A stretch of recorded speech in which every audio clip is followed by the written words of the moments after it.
What's going on, hustlers? Daycan Tape here, back to you guys with another video. Today I got a crazy banger for you guys. There's a problem with the federal government. There's a problem with not only the federal government, but there's a problem with the way that they are addressing this problem. And it's been right underneath our noses the whole time. And I was just meditating on this and the idea came to me. I was like, okay, I gotta make a video about this. But even then, I didn't understand how big of a problem this was and how much they're willing to compensate those who are willing to be able to find a solution. Today, I'm gonna teach you how to sell drugs to the federal government.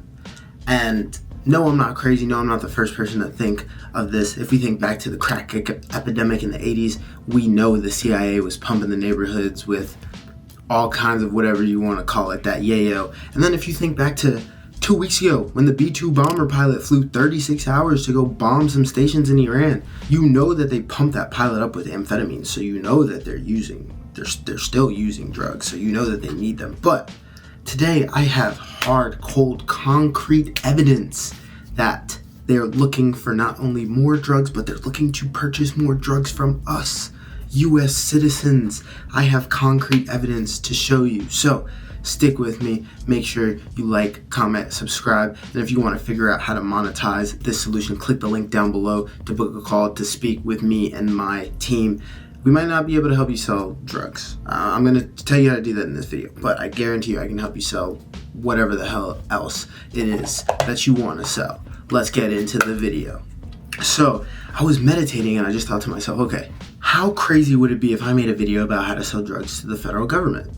And I was like, yeah, that could be a good idea. So then I started researching. So I got all my tabs here. I'm going to take you guys through how I decided to come to this conclusion. So finish my meditation, because I always meditate before I get ready to record videos, and then I come straight to Google, per anybody else. I use it as my drawing board, and I'm like, okay, what drugs does the Department of Defense buy? It started out as the government, but then I was like, let's make this applicable to the Department of Defense. So then I'm reading this. They purchase a wide range of drugs to support the healthcare needs of active duty personnel, retirees, family, etc., etc. They use the TRICARE system. Cool. So I'm scrolling. But then I see this. Right here. This is our little, this is our thing. These 3 letters, this acronym. So I'm like, what the hell? Report on the Department of Defense. And then I just see the Defense Logistics Agency, ... So I'm like, okay, I gotta go click on this report.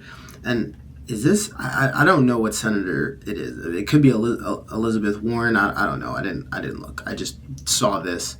So then I click it, right? It says report on the Department of Defense pharmaceutical supply chain risks.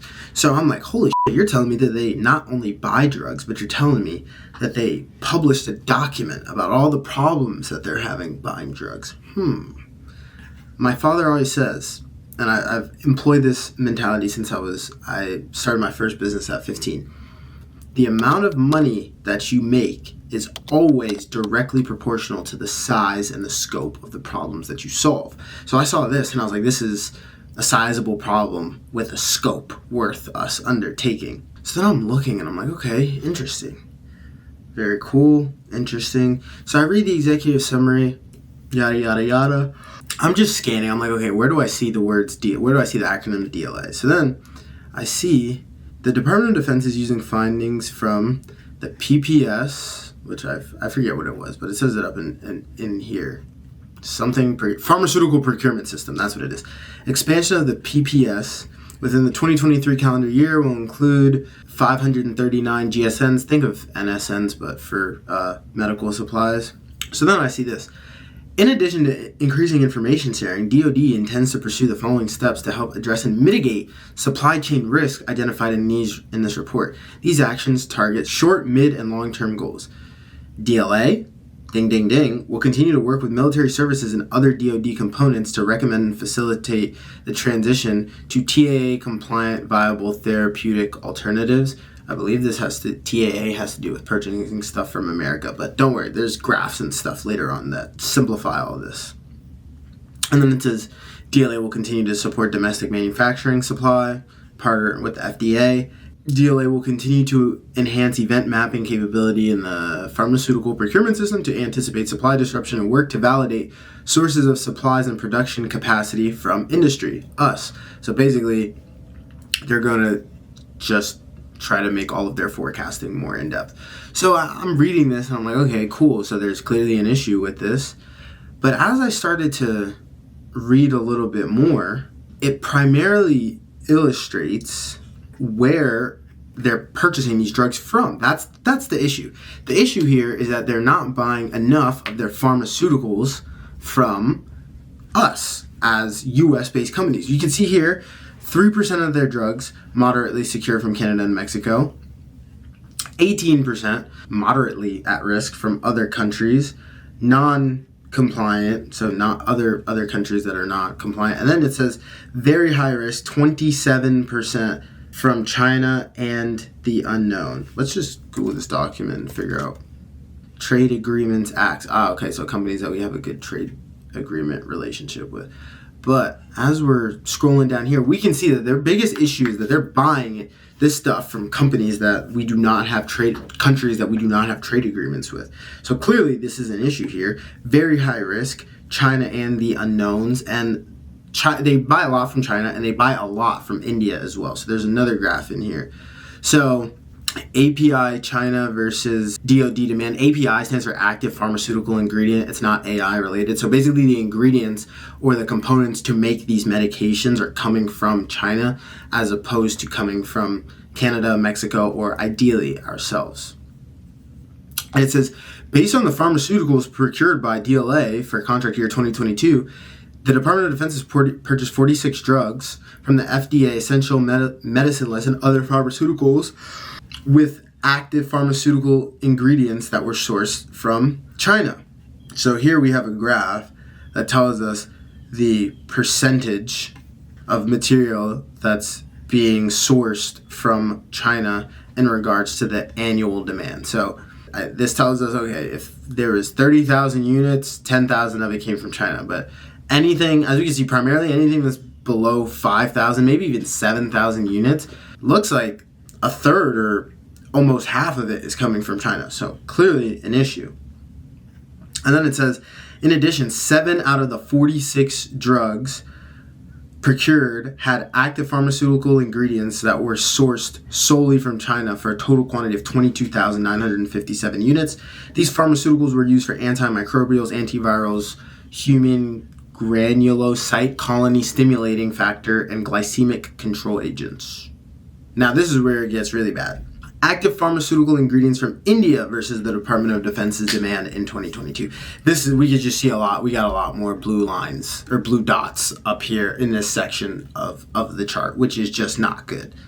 And then furthermore, 20 of the 126 drugs procured had active pharmaceutical ingredients that were sourced solely from India for 107,000 units. So basically, we're looking at about 130 units that the government has purchased solely from China and India. This doesn't even count the stuff that was integrated procurement. So we bought maybe some of the active pharmaceutical ingredients from China and India and then integrated it with what we had. This is just exclusively from them. So now my initial thought process is, okay, what is it that they're purchasing so much of from India, and can we find it here in the US?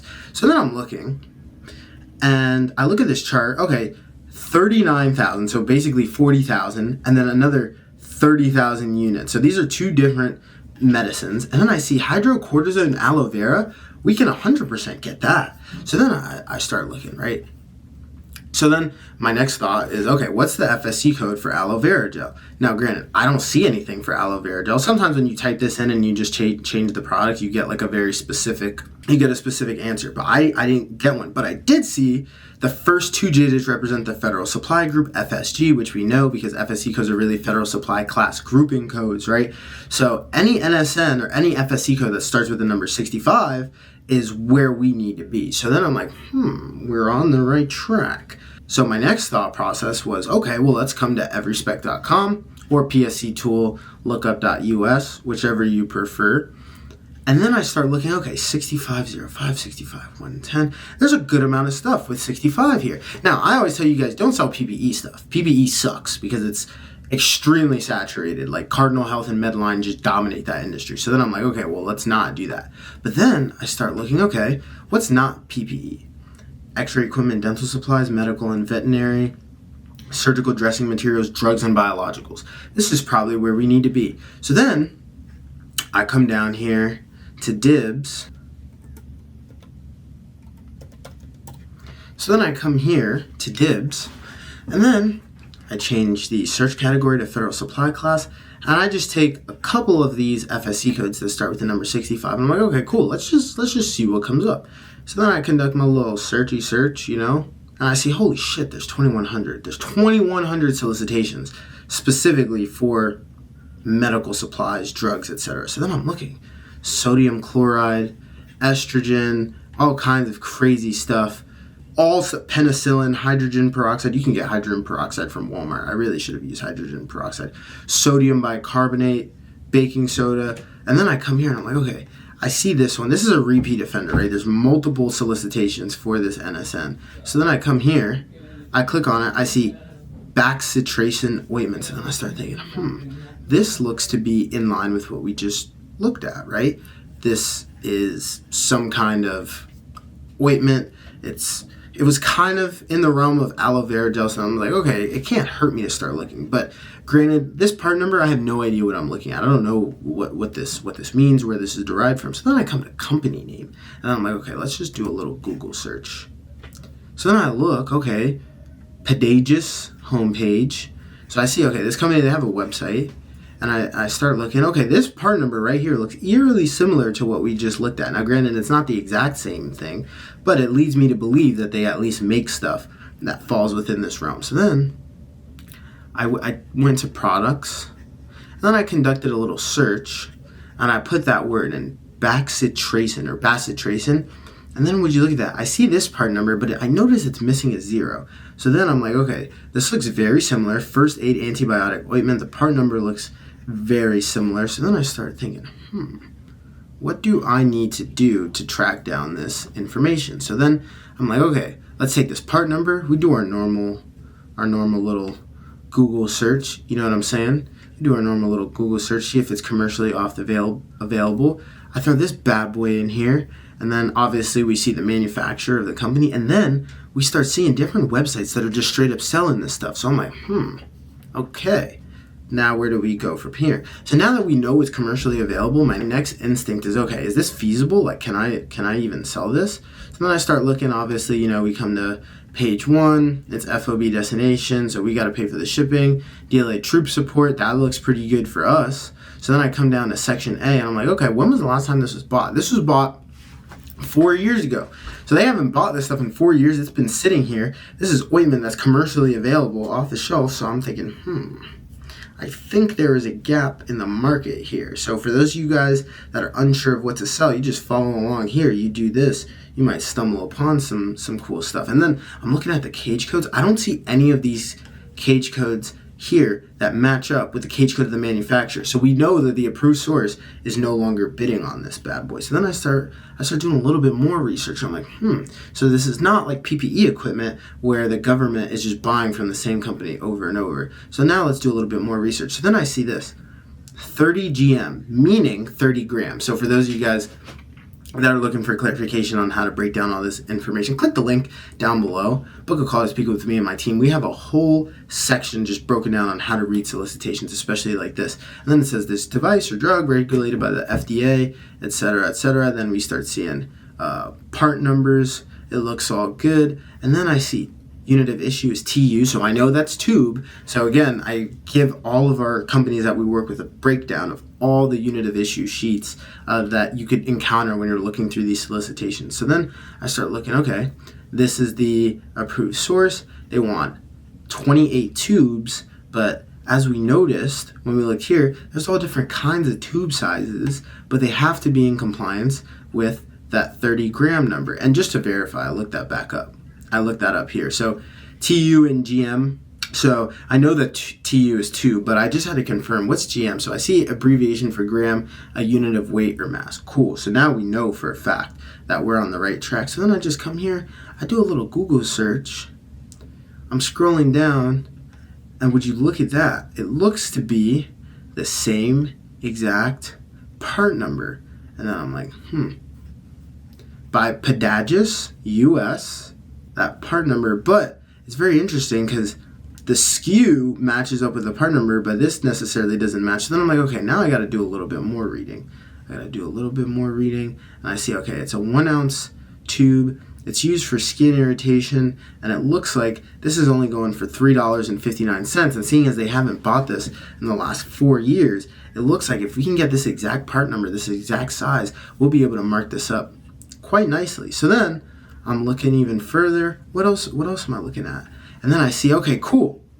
So the package size is 30 grams. Boom. That's what we're looking for. 30 grams a tube, but the case quantity is 144. So then I start doing a little bit more digging here, and I'm like, okay, if I can get exactly this part number right here, I know that all of these are 30 gram units, and then I know that I need to get 28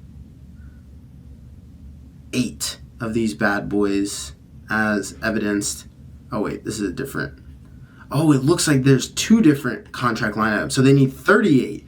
Would you look at that? So they need to buy even more of this stuff. I told you when they posted that study that they were clearly underserved in this market. So it looks like they actually need 38 of these grams. So knowing that, we can see here they've got a whole bunch of different websites, places that we could purchase this material from. So if you guys are looking for a product market to get into, or you're looking for something to build your business off of, I always tell you guys, don't touch PPE. But I didn't say anything about not selling drugs to the government. So there you guys go. I hope that this gave you some insight, some clarity into an additional product market that you could dip your toe into if you're looking to get started doing business with DLA. Not a crazy dollar amount. Looks like these are going for about $4 a pop. Last time the government bought them was 5 years ago, so you could definitely mark this up, and you could use this as a great way to get some proof of concept for your business. Now, if you're looking for more concrete guidance or how to do this in other product markets, click the link down below. Speak with myself and my team. We are the best in the world. We worked with over 150 companies, helped generate over $4 million in revenue, and we guarantee you will win your first contract within 45 days or less if you hit the metrics that we outlined for you guys. Not only am I looking forward to your success, I'm absolutely sure of it. Let's go print those dollars.